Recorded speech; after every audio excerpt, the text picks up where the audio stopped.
الحمد لله رب العالمين والصلاة والسلام على سيد الأنبياء والمرسلين أما بعد فأعوذ بالله من الشيطان الرجيم بسم الله الرحمن الرحيم السلام علیکم ورحمۃ اللہ تعالی وبرکاتہ۔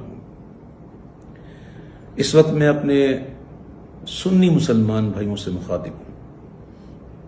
اب بارہا میں کہہ چکا ہوں کہ میں سوشل میڈیا کو پسند نہیں کرتا، نہ میں اس میں شامل ہوں کہیں، کیونکہ سوشل میڈیا پر جو خبریں چلتی ہیں نا وہ بڑی مسالے دار ہوتی ہیں، وہ پتہ نہیں کتنے جھوٹ اور سچ مکس ہو کے وہ جب جاتی ہے تو کئیوں کے لیے پریشانیوں کا باعث بن جاتی ہے۔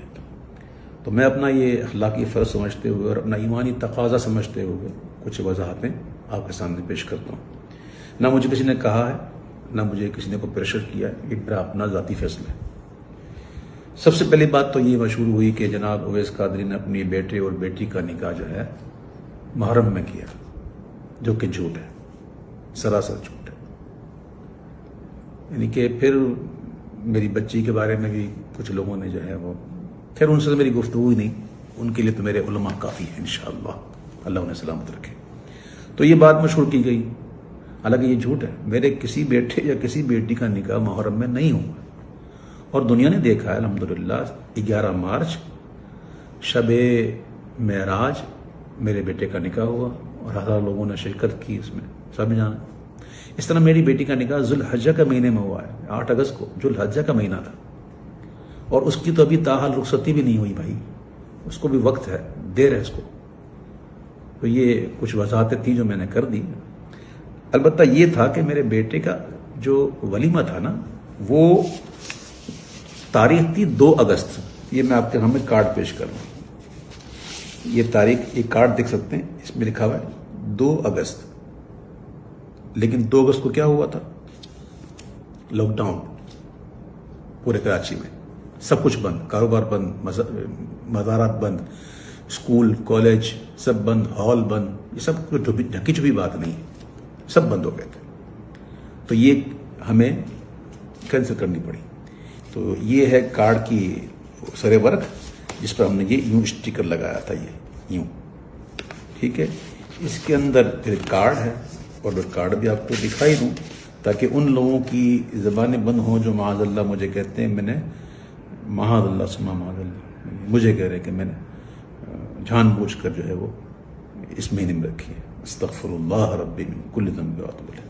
یہ دیکھیں، یہ کارڈ نیا چھپا ہے۔ ہر کارڈ جس کو میں نے کارڈ کیا، اس کارڈ کے پیچھے ایک کارڈ ہے، یہ دیکھیں، یہ پرانے کارڈ ہے۔ اس میں دیکھیں کیا تھا، سنڈے 2 اگست، یہ نظر آ رہا آپ کو؟ پر اب یہ تو ہو گئی بات، یہ تاریخ تو میں نے پہلے کی رکھی تھی۔ اب یہ جناب 13 اگست کو کیسے ہوئی؟ تو بات اصل یہ بھائیوں، کچھ ایسے حقائق ہوتے ہیں جو لوگوں کو نہیں پتا ہوتا، جو قریبی ہوتے ہیں نا ان کو پتا ہوتا ہے۔ کچھ مجبوریاں ہوتی ہیں۔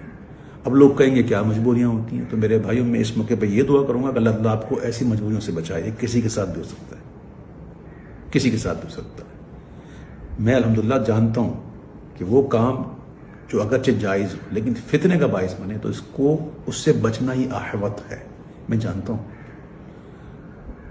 اور میں یہ بھی جانتا ہوں کہ یہ مہینہ کون سا ہے، اس مہینے میں کیا ہونا چاہیے۔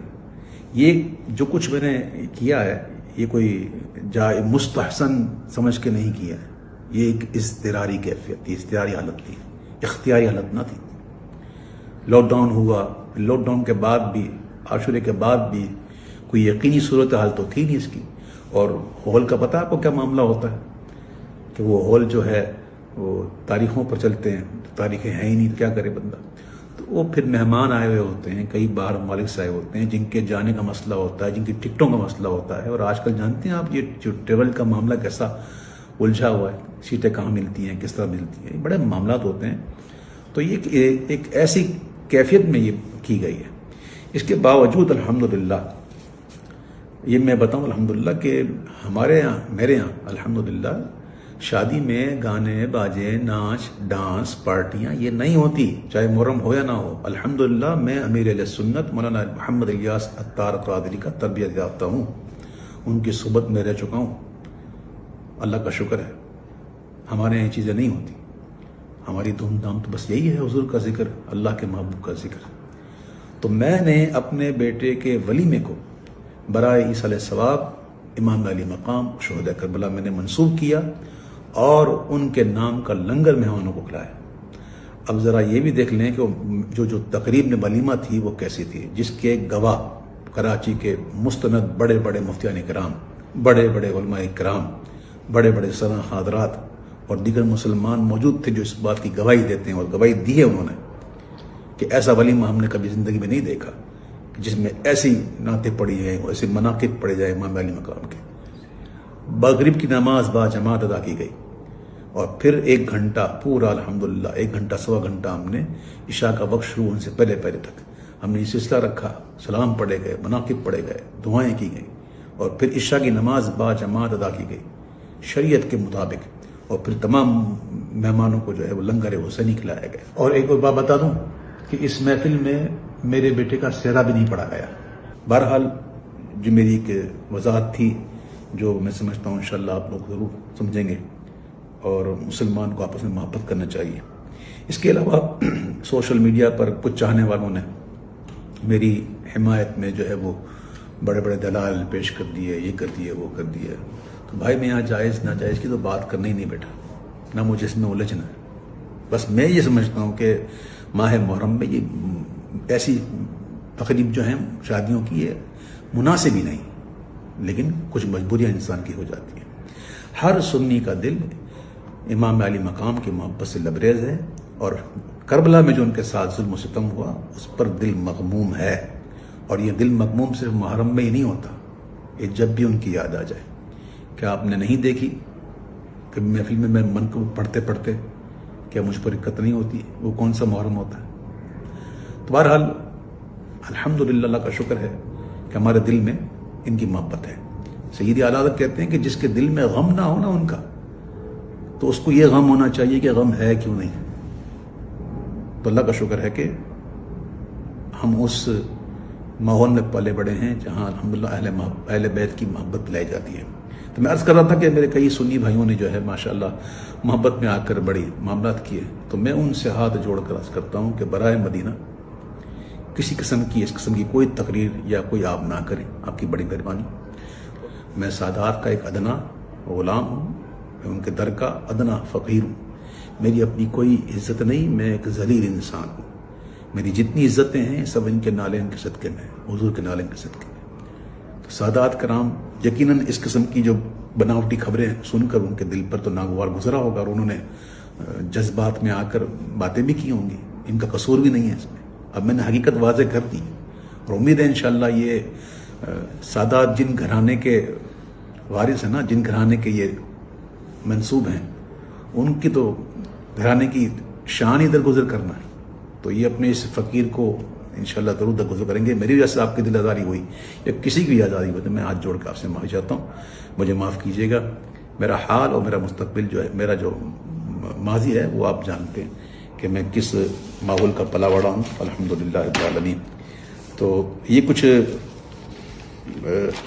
گزارشات تھیں، جو معاملات تھے، میں نے یہ عرض کر دیا۔ اور ایک اور بات کرنی تھی کہ چونکہ یہ ایک مجبوری کے تحت کیا گیا، تو کوئی اس کو دلیل نہ بنائے، یاد رکھیے گا، اور اس کو دلیل بنا کر کے جناب ہم بھی کریں گے، نہ، یہ کوئی روایت بنانے کی چیز تھوڑی ہے۔ اللہ نہ کرے آپ کے ساتھ کوئی ایسا مسئلہ ہو، کوئی مجبوری ہو بھائی، یہ تو میں نے کہتا ہوں یہ بالکل مناسب ہی نہیں ہے ان دنوں میں، تو آپ کبھی بھی اس کی پیروی مت کیجیے گا۔ اور حضور وہ امام علی ہم ہونا چاہیے، لیکن ایسا کہ ویسے سوگ نہ ہو، سوگ ہمارے یہاں جائز نہیں ہے۔ میں پھر ایک بار پھر اپنے تمام ان لوگوں سے کہ جو دن کے دل جو ہے وہ دل آزاری ہو جن کی، میں ان سے ایک بار پھر معذرت طلب کرتا ہوں، اور آخر میں یہ دعا کرتا ہوں کہ اللہ تعالیٰ ہمیں سرکار دو عالم صلی اللہ علیہ وسلم کی محبت میں، حب صحابہ میں اور حب اہل بیت رضوان اللہ تعالیٰ عنہم میں ہمیں جینا نصیب فرمائے، اور انہیں کی محبت میں موت نصیب فرمائے۔ اللہ تعالیٰ میری دعاؤں کو قبول فرمائے، آمین یا رب العالمین۔ میرے حسین تجھے سلام، میرے حسین تجھے سلام،